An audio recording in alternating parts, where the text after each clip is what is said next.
I've completely exposed the Super Bowl logo PSYOP of the 2023 NFL season. It was never going to happen. It was all a Vegas scam before Las Vegas hosted Super Bowl 58.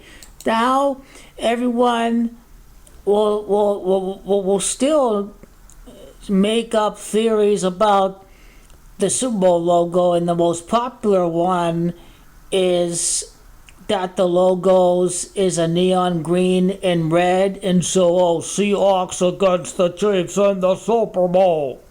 Now there's also the purple on the outside. People are referencing the Gatorade bath, in which color was the Gatorade shower.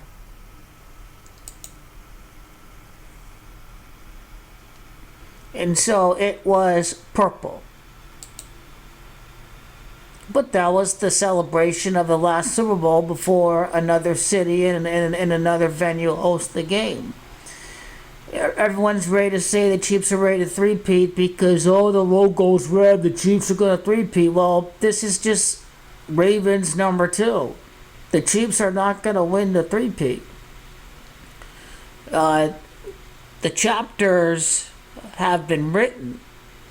It's not all going to happen this quick for Patrick Mahomes. It's a very long, illustrious career that's going to last for over 20 years. So it's a different chapter, but the dynasty continues. There is a break in between Tom Brady's first 3 Super Bowls and his last 3 Super Bowls with the Patriots. A 10-year gap without winning the Super Bowl. The same thing is going to happen for Patrick Mahomes. Now, I must tell you that the reason why you see this neon green, it's because a 100% black quarterback is supposed to win the Super Bowl, but it's not Geno Smith. For the first black quarterback to win the Super Bowl, the first 100% black quarterback to win since Doug Williams, who happens to be born over at Louisiana, the state that is hosting the game. But it's actually Lamar Jackson. And so the purple on the outside, no, it doesn't mean the Vikings are going to play in the Super Bowl. So there's multiple PSYOPs working for next year. It's all about interpretation. Is the purple going to mean that, the Chiefs are going to win again? That's the PSYOP right there.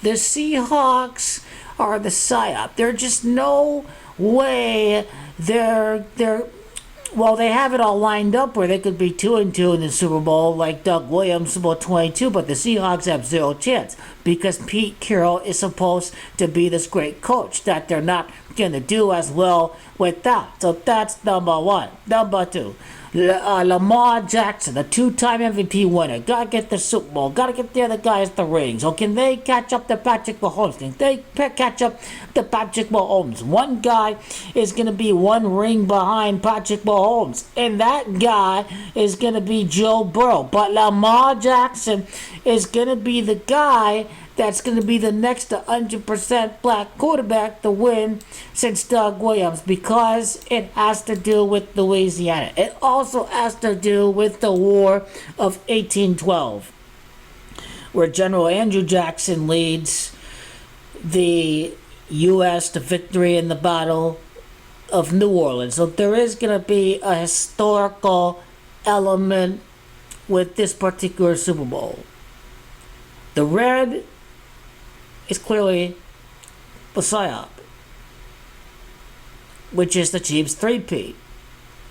Now, what I do like about the green and the red, even though the Packers are a dark green, let's say if the Ravens don't beat the Lions in the Super Bowl, then if it's not Ravens over Lions, then I pretty much like the three-peat narrative of the Chiefs over the Packers. But that's a light green, and to me, everything just makes more sense with Detroit because Dan Campbell was an assistant coach with the Saints or hosting the Super Bowl, and last time Jared Goff made the Super Bowl, he won an NFC title over at New Orleans, and then he can make it back to the Super Bowl, to a Super Bowl played at New Orleans. His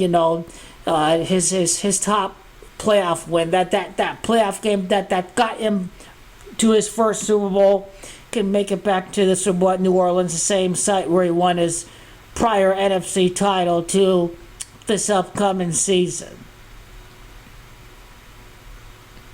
So the red is going to be the PSYOP.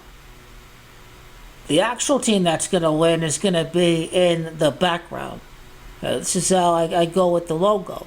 Now, this one over there, as I told you, is all by design, so Las Vegas could PSYOP everyone, so Las Vegas could make a lot of money on the Ravens before Las Vegas hosted the game. And indeed, Vegas did make record-breaking profits. It didn't matter if the Chiefs had most of the best. Most of the money makers were on the prop bets. No, George Kittle didn't score. No, McCaffrey's a low payout. No. Travis Kelce didn't score a touchdown. I don't think Pacheco scored a touchdown. What have you? Rice didn't score a touchdown, and most of the futures were on the 49ers. So Las Vegas did the business very well last year. But this is how I go about the Super Bowl logo PSYOP.